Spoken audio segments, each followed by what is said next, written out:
morning mga lods. May bago na naman tayong unit na tinatrouble ngayon. Itong Sunriser 100. So problema pala nito is gasolina. Hindi, ilaw pala, walang ilaw. So yung chine-check ko, pandarin mo.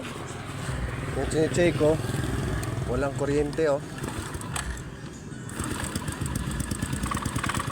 Tingnan. Del. So, walang kuryente oh. Check natin.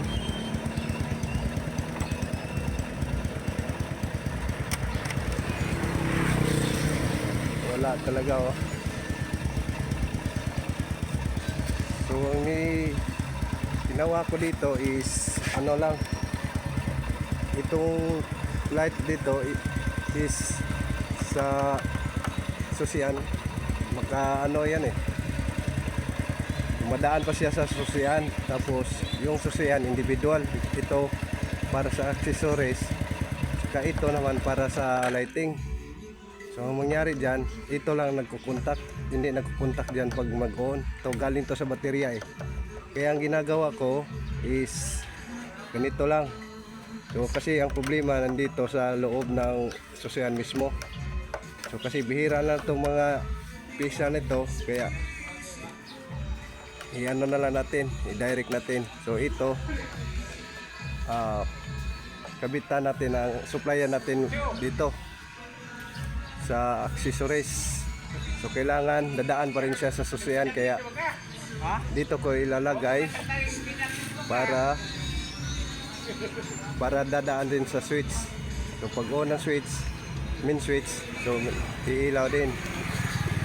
Kasi kung dito ko sa baterya, kung i-dikit natin tong dalawa, so makakaroon ng direct. So hindi pa rin, iilaw pa rin yung ilaw. So gagawin natin dyan is idaan natin dito, so sa susian. So ang nangyari dyan, ito na lang. So ito, tsaka ito, magkadugtong yan eh. Tapos ito naman, tsaka ito, kaya dito na lang ako nagdugtong para hindi na ako magsolda dito. So ito na lang gagawin natin dyan. So tingnan natin oh.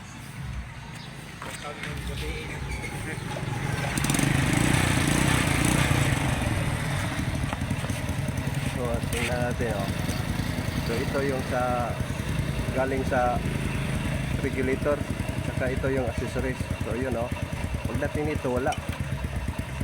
So tingnan itong ilaw nito, fist lamp ko, so wala. So ganun din. So ang mangyari, i-bypass natin to para magkaroon ng ilaw.